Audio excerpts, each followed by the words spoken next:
welcome back to another episode of the GC Release Radar. I'm sorry that it's been a bit of a while since the last one. However, a mixture of life getting in the way and really not interesting releases have meant that it's not been a good couple of weeks for the show. However, it is back, so let's get into it. Oh, hello.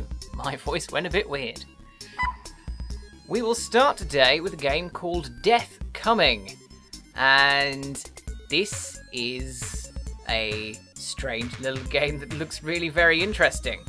You play as a sort of Grim Reaper type person who has to kill loads of just random people in the street, and the way you do that is manipulating various objects throughout the world, and you use those to kill people, such as changing traffic lights, making plant pots fall down, loads of little things, maybe cause a chain reaction.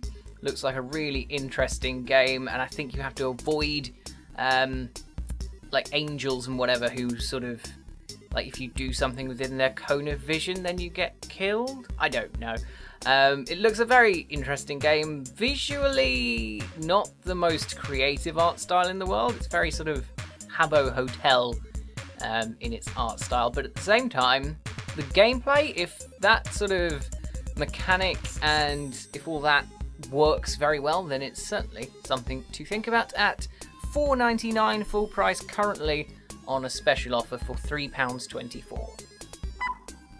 Now, the biggest release I'm going to talk about this week, you probably already heard about it. It's called Hand of Fate 2, and Hand of Fate 2 is basically just Hand of Fate, but everything is a bit better, which to me is very, very good. From what I've heard, most of the mechanics have been tightened up, made just a bit better.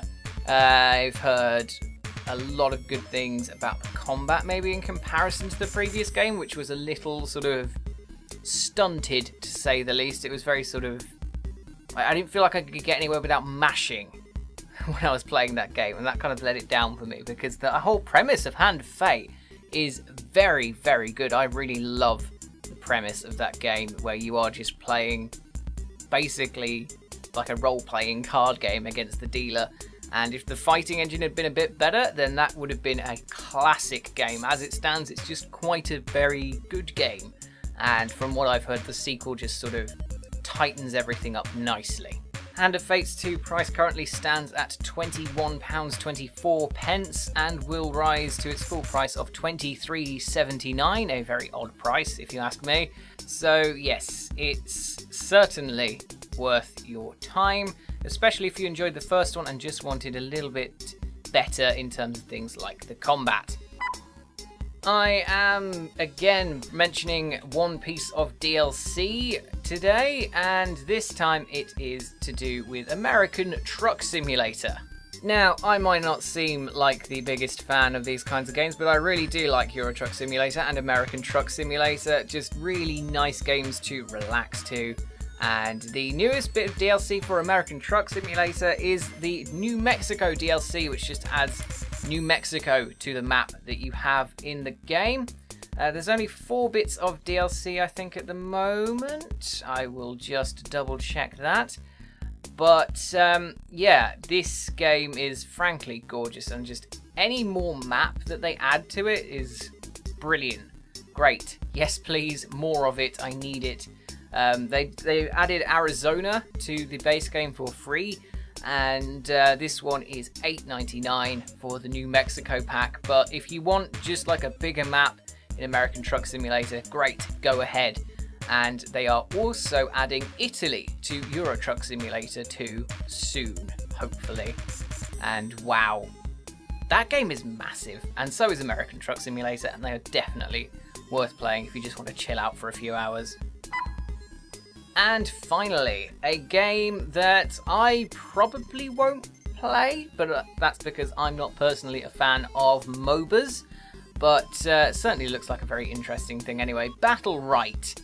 This is probably the most well-known-ish release on this list this week. It is, well, it currently stands, it has 29,000 reviews on Steam, so it's certainly quite a lot of people know that it exists.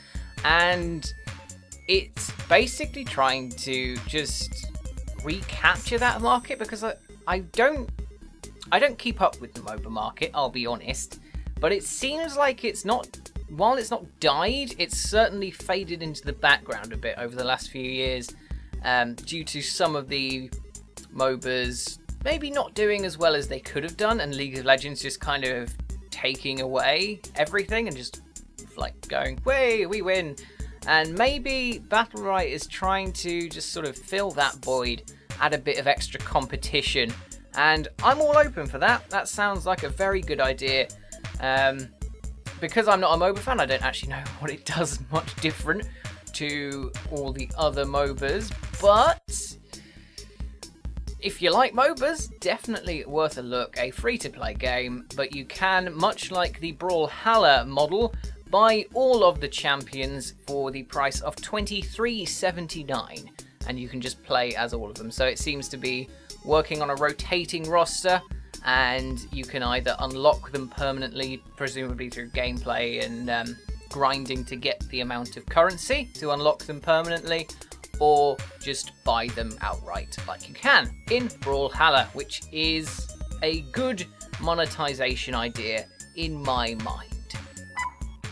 So that brings us to the end of another GameCast Release Radar. I hope you enjoyed it. If you did, give us a like, subscribe, or a share, whatever you fancy. Our social links can be found in the description, along with a link to our Discord, where you can find some lovely public people and us and have a lovely chat.